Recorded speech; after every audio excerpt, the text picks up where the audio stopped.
Hello and a very warm welcome to the Form this morning. There's lots to get through as always and plenty to look forward to when it comes to the weekend, with action both here and of course across the ditch. With regards to our interviews this morning on the Form, there's a real Australian theme. Let's find out who's on the agenda. We kick things off with Royden Bergerson, who of course has Wolverine back at the races. She takes her place in the Group 1 for the 2-year-olds at Alpuni.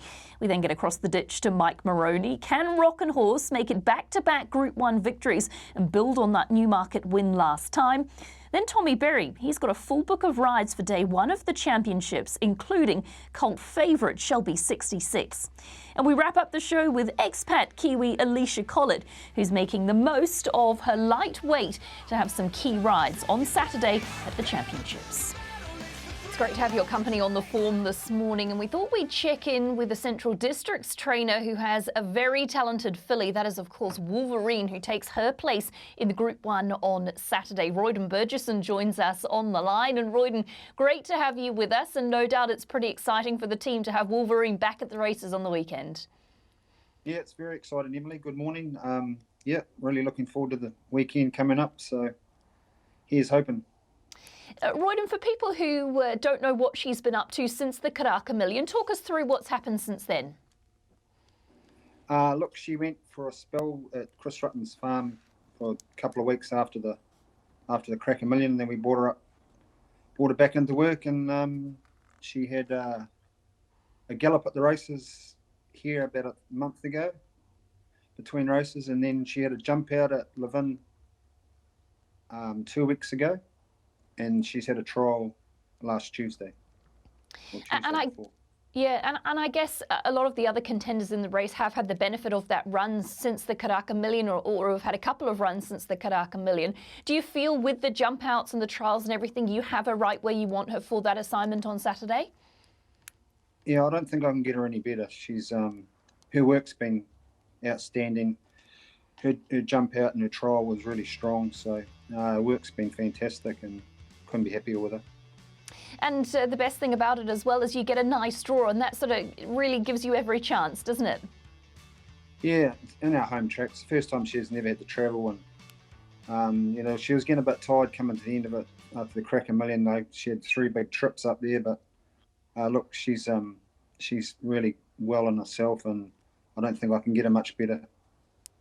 You talk about not having her much better. How would she compare to last preparation? What's your gut feeling as to how it would compare to a run last prep? I think she's better on this leg. She has more acceleration.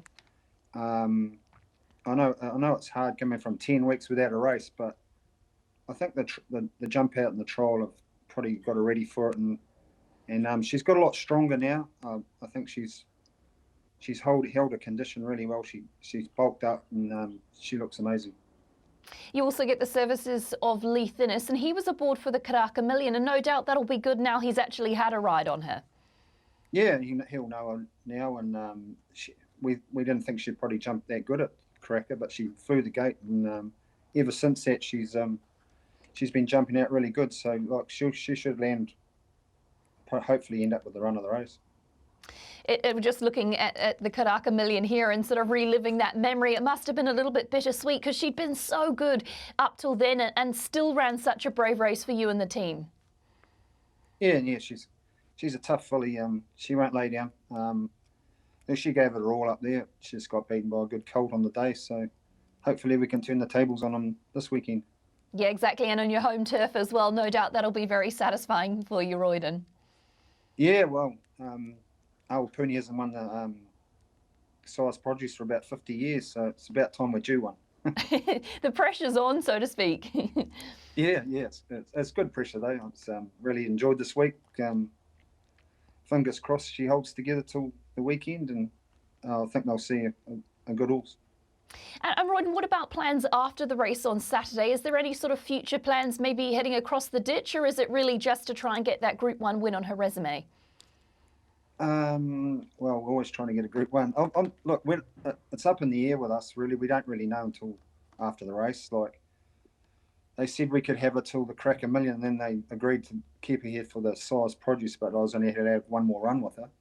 So that's hence why she never went back to the races for that in between. But in saying that, the spell done are really good, and she's really good horse fresh. Look, I'll speak to Luke after the race. They'll probably look to try and get her up to Brisbane for the carnival, but in my suggestion, probably she should go back to the paddock and let them keep her here for the 1,000 guineas. Yeah, exactly right. Well, hopefully you can convince them to do that, Royden. Thanks for tuning in with us today on The Form, and best of luck on Saturday. Hopefully it can be a hometown victory for you in the Group 1. Thanks very much, Emily. Thank you.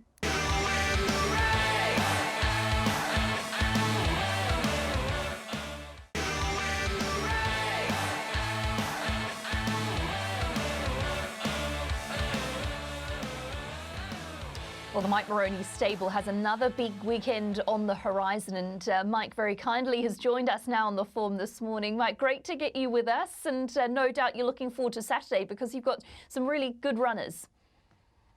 Yeah, we have. Look, we're just hoping here in Sydney that the weather does start to go away a little wee bit, because really a lot of water. I've heard reports it just literally hasn't stopped raining for about a month, and that obviously does impact track conditions. Let's first of all talk about the chairman's quality, because you've got Nerve Not Verve in there. Stepped up to the challenge in the Epona Stakes with a second. You must have been pretty rapt with that. Yeah, look, she's in her career best form now. She's fully mature now. Real staying sort of mare that I've been waiting to get to this trip. I know that a few of the riders that have ridden her have disagreed with me, but I've always been a believer that she's a stayer, and she's certainly bred to, and been by shocking and a half to the Glory Days. I think they won an Auckland Cup. So she's certainly bred to get that trip, and I thought that's the way she went on the opponent, and she definitely want to go further. Yeah, it looked that way, didn't it? What about how she's come through those heavy conditions? Because obviously she got through it after running so well, but has it taken anything out of her? Not at all. No, she's a really tough mare. She's at her best now, and I've been up here for a couple of days, and I'm just surprised how well she looks, and the work this morning was great. We couldn't have her any better. And then if we move on to the TJ Smith, of course, you've got Rockin' Horse up in Sydney, ready to challenge the big guns again. And gosh, wouldn't it be a fairy tale if we could get another Group 1 out of Rockin' Horse? Would be great, yeah. Look, she's well up to them. I'm pretty sure she is. It's just a matter of the track conditions now. She's on her way up tonight with both her and Tefana coming up together. And it's just really going to be, I'll have a talk with Sam as to whether we're going to definitely run or not, because she hasn't really got, she's got a little bit of heavy track form, but that was when she's going through the grades. And I think the other one, she ran over 1400, which is not really her trip. So she's won a couple of trials, I think, on heavy ground, but it's pretty inconclusive whether she handles it or not. So, you know, that's going to be the question mark. Yeah, and I guess just if you run her and she doesn't handle it, what that does to the rest of the preparation. If you decided not to run, what would be sort of the next option for you with regards to the championships? Look, I think there's a race the following week, but then we might be in the same position. It's a far lesser race for mares. But there's Adelaide sitting there. We can get her back in time to go to Adelaide, because it's still a little while away, and there's a Sangster and the Goodwood there. So there are other options. But it's going to be just a matter now of, whether we take our chance, because there's that many different types of wet tracks. I know Rosehill to Randwick's totally different. We had that with Arrogant and Chaparro. They both were terrific on a heavy at Rosehill and couldn't put their legs up here at Randwick. So they are totally different tracks. When I saw Rockin' Horse in the parade ring there at Flemington before the Newmarket, she just looked absolutely magnificent, Mike. How has she done since the run? Have you felt there's a little bit of improvement, or just maintaining that condition? Just maintaining, but she looks great. Just can't fault her at all. She's bright in the coat. She's probably dappled up even more now, and she's really thriving. I find a lot of the fillies and mares do that over here. They tend to enjoy just being boxed up, and which seems strange, but they do. And we've had more luck with fillies and mares bringing them across than what we have with probably Tulsa Geldings. And then, of course, also on the day, you've got Banker's Choice in the Doncaster. Now, I know it's an emergency, but no doubt your fingers crossed that something comes out and you can sneak into the race. Yeah, would love to. He's very well weighted in the race. He's going terrific. His work on Tuesday was very good. and we'd love to get a crack at it with this sort of weight, because I think it'll be the last chance she'll have it running the handicap with this sort of weight, I would think, and just be nice to do that, because he's got a bit of wet track form. He's sort of a bit of an all-rounder, so we're hoping that he does handle the ground. Yeah, and obviously came through that George Ryder run, and that was really good, wasn't it? And you must have taken a lot of confidence for that. He just keeps on stepping up. He does. Look, J40 rode him this stage. I said he just got out probably in the worst part of the track, and his legs started spinning when he was really sprinting. He said he wasn't 100% in it. He said he got by, but he said only just got by on it. And of course, Mike, I had a little look at Bendigo as well. You've got a number of runners in at Bendigo. If you had to single one out for us to follow, who would it be? I think Poland. Honours running the Newmarket, and he's better at 1400 metres. This is where he runs group races, so I would think Poland's probably our best chance here. And by the sounds of it, in Sydney, it looks like maybe Nerve Not Verve seems to be in career best form. Is that the one you'd put on top for us? Yeah, although I'm pretty confident in the Doncaster, if we make the field, I'm pretty confident we can run close to winning it, because it's a big field. You need luck and running, but if we get luck and running, if he does make the field, I still think he's the best of the two chances. Well, fingers crossed you can have a double there at Randwick on the first day of the championships. Mike, thanks so much for catching up with us, and best of luck with all of your contenders on Saturday. Okay, thanks very much. Thanks for having me.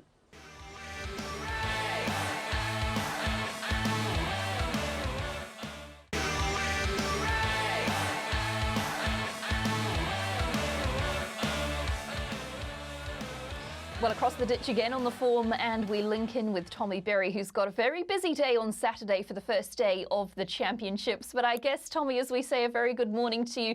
It's probably a good day to have 10 rides, with it being the start of such a big time in New South Wales.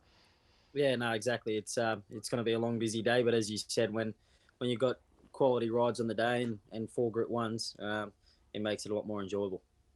Interested to get your opinion on the track conditions, because obviously for us over here, we read heavy track, but it really hasn't stopped raining, has it, for so long? And what can we expect from Randwick on Saturday? Oh, I think you can expect just a very heavy deck like we've had the past sort of month. But I guess the good thing about Randwick is we haven't raced there for a little while, so you're going to have a fresh pad of grass. It'll be nice and thick. Just hope if we get no rain on the day, I think we'll race very well. Your first ride on Saturday is in the Kindergarten Stakes, and you ride Calgary Stampede.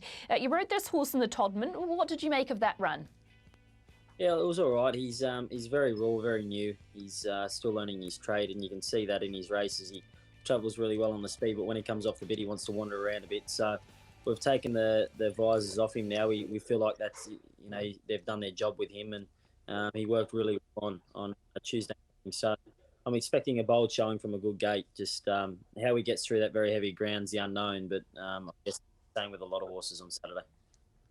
And then in race number 2, Gulf of Saros in the Carbine Club. That's your next ride. Bring that last start winning form. Were you impressed with that victory? Yeah, I was impressed with the victory. Obviously a massive step up in grade here, but Gay's very good at placing her horses, and for her to place me in this race, she's obviously confident he'll run well. And as I said, he won really well at Hawkesbury there. It was on a heavy deck, so he'll have no problem handling the ground, and he'll put himself on speed. So there are a couple of positives there. And then if we get along to race number 3, I'm Divine in the Adrian Knox. Ridden a trial at the start of the prep, and obviously a recent trial as well, but you haven't ridden since. What have you made of the efforts at the races? Yeah, look, she ran off the track last start at Canberra. She should have won that quite comfortably, but she's got a few little racing manners and issues there that we had to sort out. But she went back to the trials the other day, trialled against Roots, and won it quite convincingly. And it was very heavy ground that morning as well at the trials at Warwick Farm. So she ticks a lot of boxes for me. She feels like she'll stay quite well, and hopefully she can win on Saturday and book a ticket into the Oaks. Yeah, and that was my next question about her at the 2,000 metres for the first time. Your impression is that she'll handle that with ease? Yeah, I feel like she will. You never know till you get them up to it, and obviously, 2,000 on a heavy 10 is going to feel like running 2,400. So you'll get a proper guide whether she'll be able to run an Oaks trip off a run on Saturday. But I was just very impressed with what I saw at the trials, especially on a very heavy track. So she ticks a lot of boxes for mine, and probably one of my better rides of the day if she turns up. Race number 4, Chalkstream in the Chairman's Quality. Third up, placed in England at a listed level over the 2,800 metres, I noticed, so you'll certainly see out the trip on this one. Yeah, well, he covered pretty much all of that 2,800 last start. I think he was trapped wide for most of the way and had to work forward and looked like he was beaten, and then really fought back to run well. So he's got great staying ability. It's obviously a pleasure to have a ride for the Queen and Chris Wallace. So really looking forward to that opportunity. And then if we get along to race number 5, Zucchina in the Country Championships. That's always such a wonderful concept, isn't it, the Country Championships? Zucchina's a horse in form with that recent trial, just should be cherry ripe for that race. Yeah, definitely, and it was a really nice second in the lead up, and horse that won the heat started favourite for most of the way through the qualifiers. So you're very surprised about its price. So I think it should be a little bit shorter than that, but. I don't do the markets, but I think we're a great chance on the day. With a big field like that, Tommy, no doubt having a barrier draw is absolutely crucial, and you've got one of those, haven't you? Yeah, definitely out of that start as well at the 1,400. It can be a little bit of a tricky start, so yeah, it's definitely going to enhance our chances, that's for sure. And then race number 6, She's Extreme, and looks like a nice chance for you. Lightly raced with just the 4 starts. You rode 2 starts ago. What's your opinion of her? Yeah, she's a lovely filly. She's very light, very wiry, and I think that's why she gets through the ground so well. She's not heavy enough to even put a toe into it, but she was very good a couple of starts ago at Rosehill when she was an impressive winner there, and obviously that got her a start into the slipper, and we just never got to see her get out in the slipper. She got caught up behind a few there and really only got out late. So if you can take any benefit from that run, I was saying the same to Anthony the other day, and he still told me it hurts quite a bit that she didn't get out. And I said, yeah, but at least she saved a fair bit in the tank for me on Saturday. So, most of these horses from the slipper that are running on the weekend have had that tough run now, and she's still getting held up here. So she only gets out at about the 100 metres, I think. But, yeah, hopefully she'll be the one on fresh legs on Saturday. And up to the 1,400 metres, does that hold any concerns for you? Well, 2 starts ago was 1,200 on a very heavy ground, and she was very strong on the line and coming away from him. So taking her off that run, I'd say she'd run the 1,400 out quite strong. But 2-year-olds are very difficult to assess, especially when they're stepping up in trips. So they're not like older horses. So we'll just have to see on the day. And race number 7 is the Australian Derby. Character is your ride in this one for the Godolphin team. You rode this horse in the Tulloch, and that was a nice win, and it's been a good form race heading into the Derby previously, hasn't it? Yeah, it's been a great form race. Obviously, it's a week before the Derby, so horses that win the Tulloch, they're backing up into the Derby, which is always a good formula. It means they're nice and fit for the 2,400. And it was a really good win by this guy the other day. He raced a little bit fresh with a couple of extra days in between runs and probably missed a gallop there with the races being moved to Monday. But I was a bit worried about with the first race. It was very hard to make up ground. So in this race, the favourite Sword Point probably had about 4 or 5 lengths on me just coming to the corner. So I really had to sort of ask him to improve from the 600 to get within striking range of Sword Point and James. And I probably used up most of my carrots there, but it showed his tenacity and fight to go on and win the race quite well. Obviously, the Murray Baker horse running second, he's going to be mighty hard to beat. Going up to 2,400, that was only 1,850. We've got to remember it wasn't 2,000 like it was meant to be. So yeah, big query, the 2,400, but if he turns up on Saturday, I'm sure James will have him in great order, and you'll have a nice fit horse that handles heavy ground. Yeah, and that's a real plus, isn't it? Race 8 is the one I'm really keen to chat to you about. Shelby 66. We certainly haven't missed this horse in New Zealand either. Just such a wonderful story around him. He just keeps on winning and running so well at the top grade. You must be really stoked to get the ride. Yeah, no, it was. It was obviously a surprise. It's very hard to take off a jockey that wins a Group 1 on him last start, but obviously I was able to win on him the previous start and got the ride back again. So look, he's just been an absolute marvel. Going back 5-6 starts ago, he was getting beat at Sapphire Coast, so in Class 2 races, and his whole preparation was banked around getting him a run in the Kosciuszko in the country championships, and he's ending up third favourite in the TJ Smith. So it's just remarkable, what Denny's been able to do with him, and I guess wet tracks and backing up week to week is been the key with him. So I know it sounds silly, but probably my biggest query is that he's going to have 2 weeks in between runs. He hasn't done that for quite a while, and it's really suited him being on the backup. So I get a lot of confidence, I guess, out of him splitting Eduardo and Nature Strip at weight for age conditions, because obviously weight for age is very different to handicaps. It's a lot tougher, but he was able to split them last couple of starts ago, and probably should have won, going 2 more strides. So that was 1,000 metres, though. He's got to do it at 1,200, but, end of 1,100 there in the Galaxy, he looked like he was very strong on the line. So, I'm very excited about this guy. He's got a nice big cult following now, so I'm sure he'll get a massive cheer if he was able to get up. Yeah, he absolutely would. Race number 9 is the Doncaster Mile, one of the classics, obviously, of the Autumn Carnival. Law of Indices is your ride in this one. Nice improvement up to the 1,500 metres at that latest run, and seems like it's been a pretty well thought out prep, and you got a horse that's peaking at the right time. Yeah, we do. If it was a soft 7, I'd be very confident with this guy's chances. I've had a lot of time for him for a while now, since his first start in Australia, which was in the Golden Eagle. And I said to Annabelle that he'll probably be one of your best horses in the stable next prep. But he's just been hindered by these very heavy conditions, which he's not a massive fan on. But as we saw against Forbidden Love last start, he was still able to get through it. So he's drawn a good alley. He'll put himself on speed. He's got a really nice high cruising speed, and he's a really tough customer. So, it's obviously going to be very hard, with the favourite Forbidden Love only carrying 50 kilos again. It's going to bode a big task for us, but I'm confident third up. I've got a fit horse now. Obviously, last start, Forbidden Love was the fit horse in the race, but we're only beating a couple of lengths there, so it gives me a lot of confidence into the Donny from a good early, that's for sure. Yeah, you got a horse that's peaking. Race number 10, the final race and the final of your rides is the PJ Bell. And you've got a horse who's fresh up here, and you rode in a trial on the 17th of February. What did you take away from that? Yeah, look, she's a really quality filly. The big query with her is wet tracks as well. I'm not sure whether she will start on Saturday. She's been scratched from wet tracks before, but I think Peter's getting to the point now where she's probably got to run. It's very hard to get away from him. So she's drawn wide as well, so it's another negative. But it might not be by this time of the day, race 10. We might be getting out quite wide by then. So, as I said, she's a lovely filly. Always had a lot of time for her. She's got a real devastating turn of foot on her day, and if she's able to get through the conditions on Saturday, then she'll be one of the leading chances at a good price. Tommy, before we let you go, we want to ask you, what is your best ride on Saturday? What's the one that punters can follow?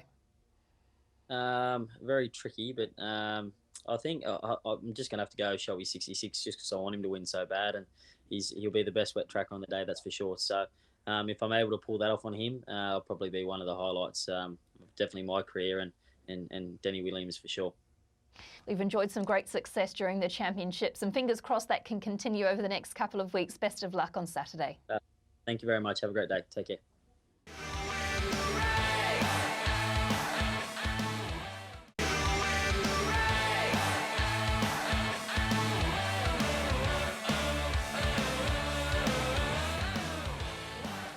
Back with us on the form, we're back across the ditch, but this time with an expat Kiwi who's got a trio of pretty good rides on the programme at Randwick on Saturday. Very warm welcome to Alysha Collett. Alysha, great to have you with us and great to catch up, and looking forward to seeing what you can do on Saturday.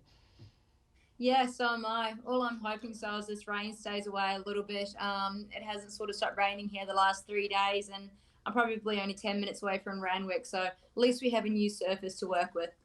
Yeah, exactly right. So let's start with your rides. Adrian Knox, Charity Spirit is your mount in this one. A horse you know pretty well. How was the last run for you? Yeah, she put in a really good performance last start. Obviously, she's a front runner and puts herself on speed and out of bad luck. And she went forward the other day. She maintained a really nice run to the line. And I think she's going to improve when she gets to that 2,000 on the 2.4 even. She's a real out-and-out stayer. She really grinds away when she gets to the front. And look, I worked her during the week. On Tuesday, I had a little bit of a set on her, put her through her paces. We sort of went over a little bit of ground, and I was just really, really, really happy with the way that she went through the line and work. And the draw, where would you like to see yourself in running? I think as a Summerbil's drawn two inside of me. It led the race that we were in last start at Goulburn, and I'm imagining it'll go forward and we'd probably position ourselves outside the leader. I think going up to the 2,000 metres is going to give us a really good opportunity to be a length handier, and I just really want to apply that pressure depending on the way the race is run, but I want to apply the pressure from the 600 and really make it a staying contest. Yeah, and by the sounds of it, that'll suit your one right down to the ground. In the chairman's quality, you get the ride aboard Stockman. This is a really good one to have picked up, obviously, with Stockman having that Group 1 placing at a last start. Yeah, he went round on Monday. He made a really lovely sustained run from the 800 metres. He was strong to the line, obviously just out sprinted by Jewis. And in this run today, I actually was just talking to Joe a couple of days ago, and he's not 100% certain if he's going to run. I've obviously picked up the ride on Stockman in the Sydney Cup with 51 on his back, so I'm really looking forward to riding him in the Sydney Cup, and it's just depending on how he pulls up this week, whether he goes towards this race or not. But you know, if anyone's going to run a horse 3 weeks in a row with a 59 on his back on Saturday over the 2.6, it's really going to furnish him off for that Sydney Cup. But the best bit is he's dropping 8 kgs to the Sydney Cup, and he gets through the wet, he gets the dry. I'm really looking forward to riding him. Yeah, seems like such a versatile type of horse, and obviously it would maybe be good for you to have the ride this week just to get a clear idea of what he's like, and that'll probably give you a lot more insight into him when it comes to the Sydney Cup. Yes, exactly. And I had a little talk to Sam Clipperton earlier in the week, and he said you couldn't find a better horse to ride over 3,200 metres. He said he's got the best mannerisms about him. He was a really relaxed type of horse. He finds a lovely rhythm, and I just said to Joe, look, if we don't go around this Saturday, I'd really like to hop on his back during the week as well, just to get a feel of him, because it's a long way over 3,200 metres if you don't know the horse. Yeah, exactly. It most definitely is. And in the Doncaster, you talk of lightweights. Kiss on All Four Cheeks is one of those. Fantastic recent form, and you must be, once again, really happy to have picked up this one. Yeah, I think we're really lucky to pick this ride up. I went in there on Saturday and galloped her, and I was really surprised with how powerful she is and what sort of gallop she gave me. She's a very quirky, unique type of horse as well. She's got a big personality going into the gallop, and I was really strong in the gallop too. So she did a bit of work on the course proper on Tuesday. I wasn't able to ride her, but she's got a lovely barrier in this Donny, and it's sort of with the speed in the race, it gives her a really nice position to get a really comfortable trip and be strong to the line, because she can really run out a really nice mile, and she's dropping weight. And her last win, obviously, that was, Mark Zari didn't do much on her. He just, presented her in the straight and asked her to lengthen a little bit, and she did that beautifully and easily. Really good to see. Looking forward to riding her. Yeah, I bet you are. And the 51 kilos, Alysha, do you have to waist for that, or is it pretty comfortable for you to be doing that lightweight? Pretty comfortable. I probably sit around 53, 54 kgs. So just having to watch a little bit of the food intake in the next couple of days and just do a little bit of exercise. But we're riding every day, trials and races most days. So it's really something that is easy to work on if you really wanted to lose it. It's, not too much pressure. I remember talking to you, well, it probably was this time last year, and you were picking up some lovely lightweight rides heading into the championships during that lockdown. And geez, you've had some near misses. There's been some horses that have run some massive races for you. You must be really sort of excited to try and take out a big one with a lightweight. Yeah, we've had a couple of seconds in the Group 1, so we're getting closer, but all you need is the right horse that is set up for this type of race and the right sort of trip on the day. And with this rain around, it's really bringing these lightweight ones into contention as well. So that's definitely going to help. Alysha, if you had to pick your best of those 3 rides on Saturday, what would it be? Stockman would have to be my best ride. He's an out-and-out stayer, and he's a beautiful type of horse. I'm looking forward to getting out there and putting him through his paces. Well, fingers crossed Joe Pride elects to run him, and best of luck to you over the weekend with those 3 really good rides, and we'll be cheering from you from home, no doubt. Mum and Dad and everybody will be as well. Perfect. Thank you, guys.